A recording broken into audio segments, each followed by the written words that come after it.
Middle east जंग का आज 24वां दिन है। जंग की वजह से हॉर्मुज स्ट्रेट बंद है, जिसका असर एशियाई देशों तक पड़ रहा है, खासकर छोटे विकासशील देशों में। हॉर्मुज स्ट्रेट बंद होने के चलते पाकिस्तान की हालत बेहद खराब हो चुकी है। ऊर्जा आपूर्ति श्रृंखला पर मंडराते खतरे को देखते हुए पाकिस्तान सरकार ने कड़े आर्थिक फैसले लेने शुरू कर दिए हैं। पेट्रोल डीजल में बढ़ोतरी के बाद शहबाज शरीफ सरकार ने हाई ऑक्टेन ईंधन पर शुल्क को 100-150 नहीं बल्कि सीधे 200% तक बढ़ा दिया है। इस फैसले के बाद जो ईंधन पहले 100 रुपए प्रति लीटर मिलता था, उसकी कीमत अब सीधे उछलकर 300 रुपए प्रति लीटर हो गई है। प्रधानमंत्री शहबाज शरीफ की अध्यक्षता में हुई एक उच्च स्तरीय बैठक में इस प्रस्ताव पर अंतिम मुहर लगाई गई। आपको बता दें कि ये वो ईंधन है जो लग्जरी गाड़ियों और वीआईपी वाहनों में इस्तेमाल होता है। इसका मतलब है कि अब लग्जरी गाड़ियां चलाने के लिए प्रति लीटर 200 रुपए एक्स्ट्रा चुकाने होंगे। शहबाज सरकार ने ये फैसला पाकिस्तान की बिगड़ती आर्थिक स्थिति और वैश्विक स्तर पर कच्चे तेल की बढ़ती कीमतों के दबाव के बीच में लिया है। शहबाज सरकार का दावा है कि इससे हर महीने 9 अरब रुपए बचेंगे और ये पैसे जनता को राहत देने में लगाए जाएंगे।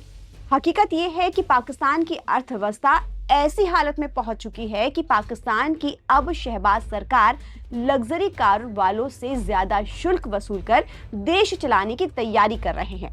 वहीं अपनी इस नीति का बचाव करते हुए पाक पीएम शहबाज शरीफ ने स्पष्ट किया है कि आम जनता की ओर से इस्तेमाल किए जाने वाले सामान्य पेट्रोल की कीमतों पर इसका कोई असर नहीं पड़ेगा।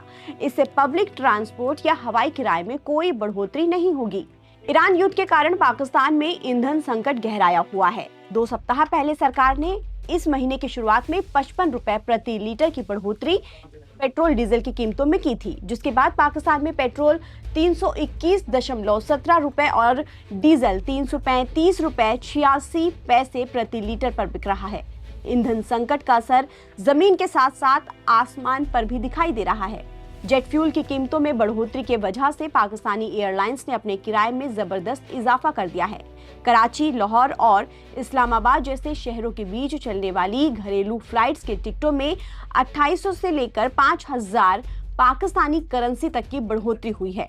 विदेश जाने वाले यात्रियों के लिए मुश्किलें और भी ज्यादा बढ़ गई हैं। इंटरनेशनल किराए में 10,000 से 28,000 पाकिस्तानी करेंसी तक की बढ़ोतरी हुई है।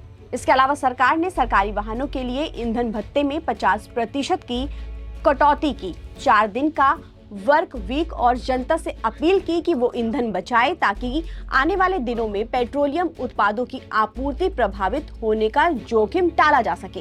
अब लग्जरी कारों के मालिक से कुर्बानी मांगी जा रही है। पाकिस्तान की आर्थिक स्थिति पहले से ही बेहद नाजुक है। विदेशी मुद्रा भंडारण की कमी और कर्ज के बोझ तले दबे इस देश में आम जनता पहले से ही आटा, चावल, चीनी, बिजली की किल्लत से जूझ रही है और ऐसे में ईंधन की कीमतों में 200% तक की ये बढ़ोतरी जनता की कमर तोड़ने का काम कर सकती है। ताज़ा अपडेट के लिए आप बने रहिए नवभारत टाइम्स के साथ। नमस्कार।